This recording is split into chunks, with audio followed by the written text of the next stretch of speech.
If you had this magic wand and you could either kind of do an over-the-air update to everyone's brain to either remove an idea or a preconception they have about writing or put in a new thought into everybody's brain about how to think about writing or reading, what would that be?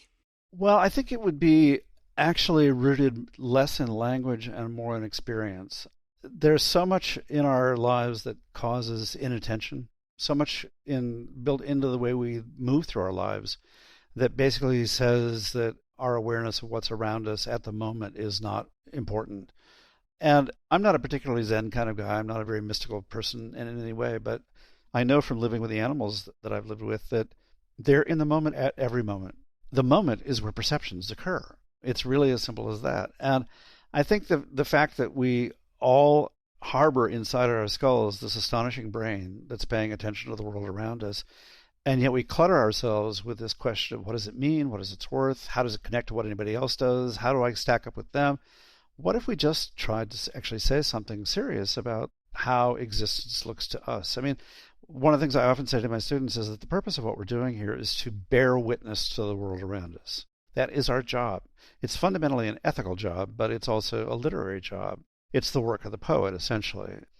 So I would say there's a way in which, because the way we talk, the way we use language is so freighted with social dimensions. In England, for example, the kind of accent you have says a lot about how you're educated and how you'll be respected.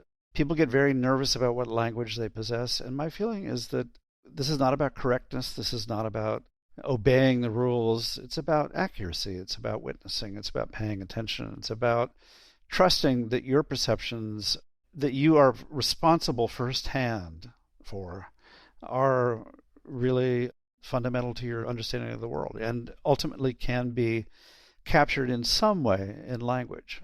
That's the hard part. The hard part is then how do I make my language responsive to what I've begun to notice in the world? But the two, as they begin to work together, produce some miraculous transformations. I wish there were a switch I could flip that would basically, but the one thing I would say is that so much of the writing we do as we get educated is our writing is always about how I'm writing this so I can get further educated.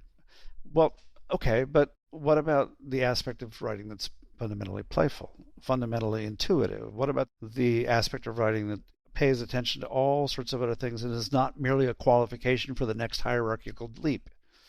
Anyway, it's the lovely thing about this kind of work and this kind of way of paying attention to writing is that almost anyone can do it. Almost anyone can be improved as a writer dramatically. I don't mean to be a great writer, and I'm certainly not in the business of training professional writers. Most of the students that I've worked with over the years just go off.